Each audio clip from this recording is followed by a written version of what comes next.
Hi everybody, welcome to Shell Lectures.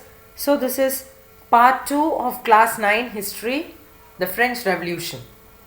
So we had talked about the taxes which were being collected from the third estate people of France. In the previous video we stopped there, so we'll continue from there. So the church, that is the clergy people, the clergy are nothing but group of people who are associated with functions of the church. So they collected taxes known as tithes from the peasants, which was to just give away nearly 1/10 of their agricultural produce to the clergy. Okay, so that is a tax which was imposed by the church, and there were direct taxes and indirect taxes. Direct taxes were named as tailli, and indirect taxes were in a numerous ways. Indirectly the taxes were being collected by the government from the third estate people, particularly the peasants, for everyday consumption of products like salt and tobacco. Okay, so we can easily come to know that the complete financial burden of France was put over the heads of the third estate people. So they were the people who completely experienced the whole burdensome incident. Okay, so here we have a picture which depicts a person of nobility, the second estate man, who is being served by the third estate peasant. He collects him grain, fruits, money, salad and all, and the noble king is just receiving it, and then he is enjoying his he is actually prosperous, right? He is enjoying a lot of privileges. Okay, so here actually the king has been the nobleman has been personified as the spider. So the nobleman has been metaphorically described as the spider, and the peasant has been metaphorically described as the fly. So what does the artist want to convey us by comparing these two people to spider and fly? Actually spider does nothing, right? It consumes on fly for its entire survival. It just sits in the same place and it does not do anything worthy, whereas the peasants have to work harder. They have to search far and wide to collect some services and goods which can be provided to their lords, right? So that's why the artist has compared the nobleman and the peasant to spider and fly. Okay, so then the struggle to survive. Actually the population of France, which was near just 23 million in 1715, rose to 28 million in 1789. That's within 75 years. Okay, so what happens as the population increases, the demand for food grains also increases. So the government cannot actually keep up the demand. So they had to increase the price, right? Only when the demand rises, they have to increase the price also. So what happened? The workers were also employed as laborers in many owners' shops, and they were just given with wages what the owners desired. They cannot demand for more wages.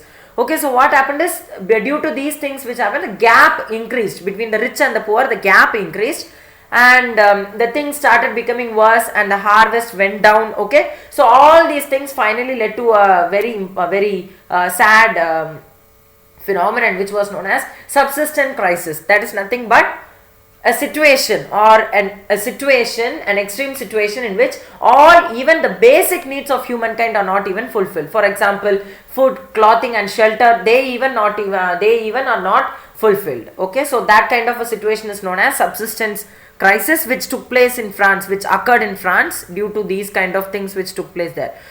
So here we have a box which has been given, they have given you some incomplete boxes also which has to be filled in.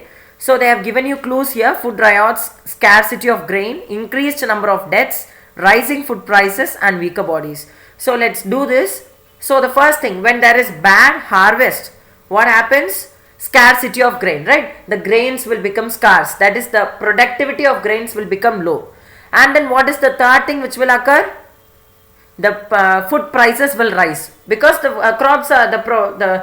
crop produce is getting lowered, so the food price is definitely going to rise, right? So that is the third column. And as the food price is getting higher, the poorest people or the third estate people cannot afford to buy their very staple food. That is the food which many French people consume, right? So that is bread. Even that they cannot afford to buy, right? So what happens next? Food riots. That is the food war, which leads to death of people, right? So that's why you can see here this box where the hand icon is there. So that box is directly leading to the last one. So the last one is actually death. Okay, that is increased number of deaths. So as there are food riots or food wars taking place, it can even lead to death suddenly, right? So there is no other step intermediate to that, so they both are very immediate.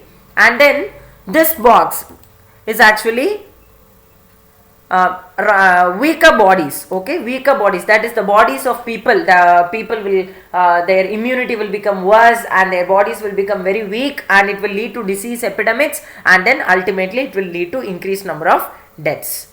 Okay, so this is what is the box. So this is what is subsistence crisis, which took place in France during those times, during 18th century.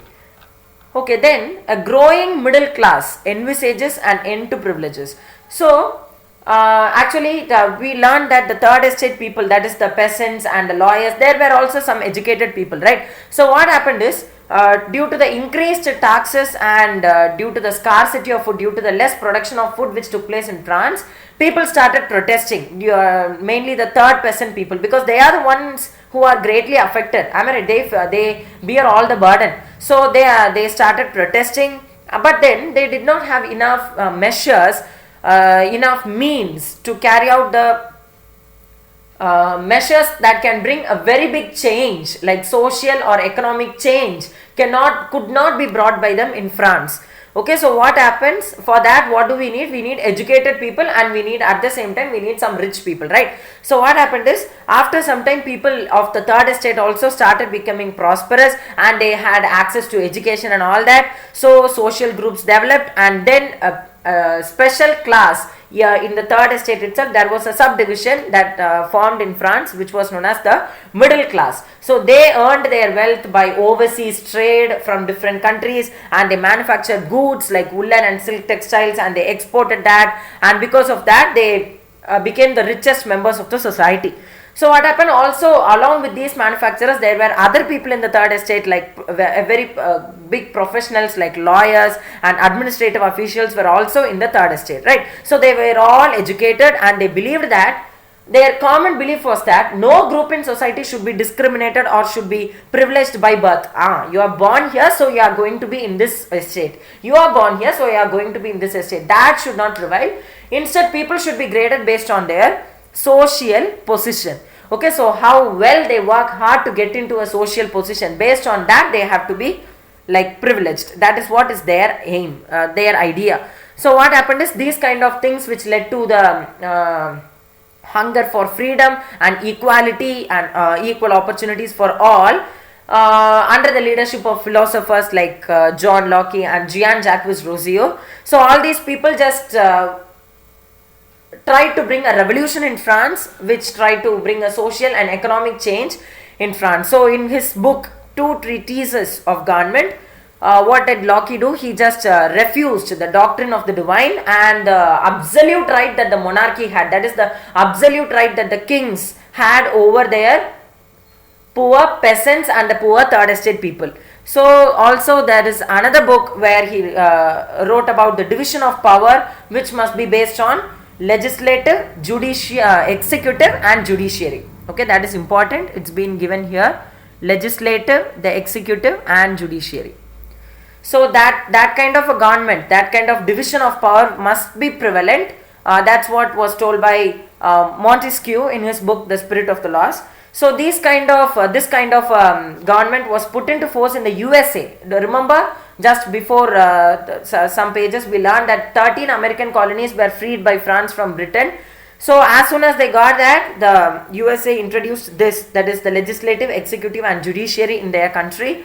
And actually the American constitution was just an example to all the France political leaders, and they also felt like they must have a similar constitution like America. They just set America as an example to themselves, and we can even say that America is a precursor for the decisions which were taken by France. Okay, so let's know what happened next. So these kind of ideas which were put forth were being talked in coffee houses and salons, and it was frequently read to people who cannot read and write, and it just spread far and wide. Okay, so what happened is, these kind of things emerged, and Louis XVI also got like he could not as he increased the taxes, people got angry, and we'll be continuing in the next. Thank you for watching.